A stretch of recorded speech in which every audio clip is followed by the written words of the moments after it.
Hey guys, I came on here to make this quick video because just so much is just on my heart and in my mind, and I just want to make a video for those people that have been getting hated on, and people just have seen you at your very, very lowest. You know what I'm saying? And while at your lowest, they tried to kick your back in. You know what I'm saying? That is really interesting because what goes up must come down, and what goes down must go up. You know what I'm saying? So this is just to encourage you to keep going. This is to encourage you to ignore losers, because only losers kick people's back in. This is to just encourage you to keep your mind on God, keep your mind on Christ, keep your mind on heavenly things, like they said. Keep grinding, keep your nose to the grind. I know there's gonna be people on here that say, I don't believe in Christ. I don't believe in Christ. Okay, but this is what I believe in. Whatever you believe in, do you, bro? One thing God gave us was free will. I really don't care. But don't miss the message. I really could care less. But you know what I'm saying? But it's still to encourage. I heard a guy yesterday, I was talking to a guy yesterday, and I don't know why. He chose to tell me his whole life story of how he was, I'm not going to tell all his business, but he said he came from a third world country. At 19 years or 18 or 17 years old, he got an opportunity to leave his whole family to go to college. And he didn't want to leave. Of course he was scared. He's only 17 years old. Was it a high school? No, I think it was college. To go to college. Yeah, because he wasn't 15. So he used to go to college. But he had to go to college in a completely different country and leave his family and everybody behind. He said the country only gave this opportunity to 300 people a year. 300 people a year would be picked to go to a whole different country to go to college. They was going to pay for your tuition.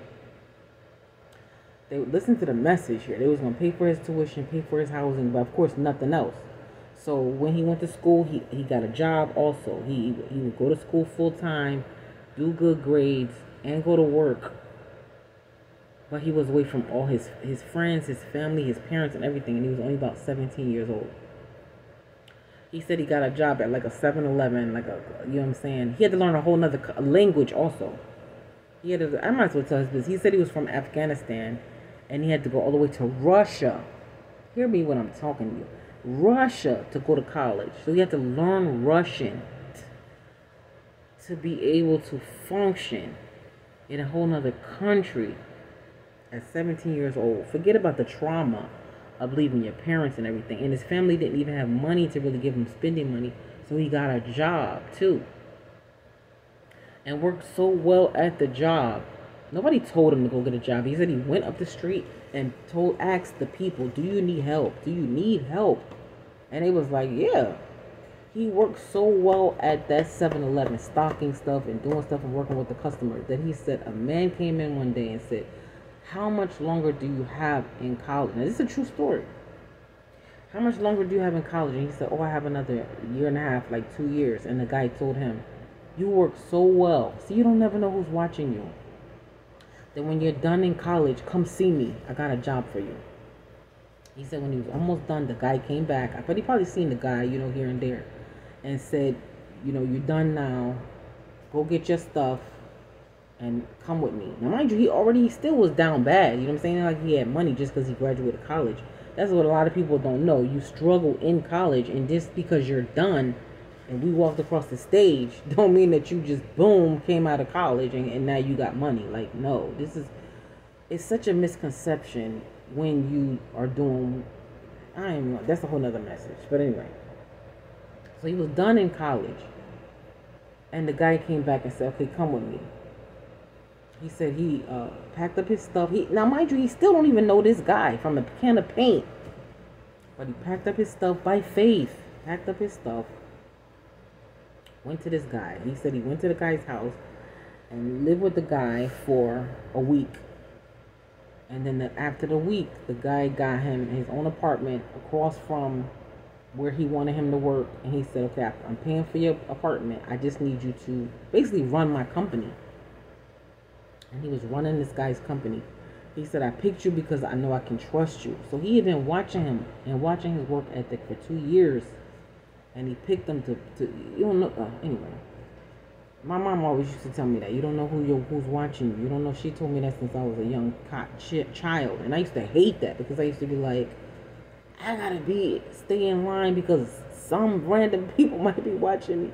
But come to find out, now that I'm older, yes, it is true. People are watching you, and they're watching every step that you take. Believe me, good and bad, and they're gonna follow you, good and bad. But anyway, so he was running this guy's company, and the guy eventually said, I want you to marry my daughter. I want you to marry my daughter. Now that's when he went too far, because he said, he was like, listen, you know what I mean? Like, I've been away from my family. I've been away from everybody. And he asked his dad, and his dad was like, no, I have somebody I want you to marry. Anyway, if you want to hear part 2 of the story, because it goes on and on and on, comment down below. But what I'm saying is, it's not where you start, it's where you finish. So when people see you, and this is another piece of the story. When he hired the guy, he asked the young guy, how much do you want to make? He was like, I don't even know what to ask for. And he said, pick your number. I'm gonna give you that. Girl, it was a good story, and it was a true story. This guy was telling me of his own life. But anyway, what was I gonna say? So it's not where you start, it's where you finish. So when people see you down, when people see you down bad, they're kicking your back in, they probably got their comments. Who cares? Who cares? If you know in your heart where you're going, if you know in your heart what your goals are, if you know what you're working towards, one of the superpowers, if you will, that you have to have is that you have to be able to ignore all the haters. You got to be able to ignore all the people. You got to be able to not tell people all your dreams and your what you're working on. Now, he told me this whole big story. We talked for almost an hour. One thing he didn't say is, I told all these people he didn't tell all these people his plans. And then the second part of the story is even more powerful than the first part of the story. But anyway, whatever you're working on, just keep working on it. The haters are going to hate. Hate is a big business. Go watch the Marlon Wayans video of his life and his family and his legacy. It was so good. But yeah, hating is a big business, bro. You have to learn how to not care what people are talking about. Because, another thing, I had a friend long time ago told me, because I was upset about something that somebody had said about me. And he said, look at the source. Look at the source of the person that you're saying said that to you. And I had never thought about that.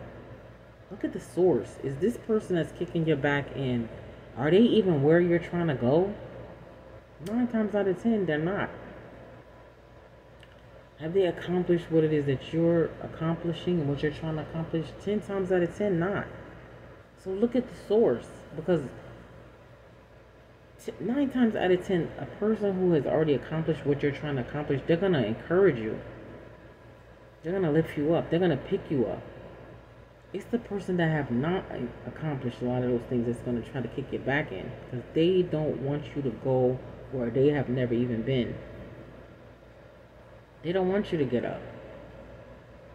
They don't want you to make them feel bad. That's nothing about these narcissists. Narcissists, when you accomplish something in your life, they take that as a personal dig. They take that as a personal threat. They take that as a personal, like, you attack. When you're doing well, it's an attack on them. So they got to drag you down. They got to be the crabs in the barrel. They got to get you to try to turn about face and give up on your dreams. That's their job. That's their job. The Marlon Wayans thing, you got to go watch the interview for yourself. But that's something that he said in the interview. Hating is a big job. Hating is a big business, honey. That's all I'm gonna say. If you guys like my I Believe in Miracles cloth here, it's actually a cloth, it's actually a book, it's actually a shirt, and I really love it. And I got it from, I could put the link, but I got it from somebody. They make them and they send them out. Um, so, but y'all have a good night. All right, bye bye.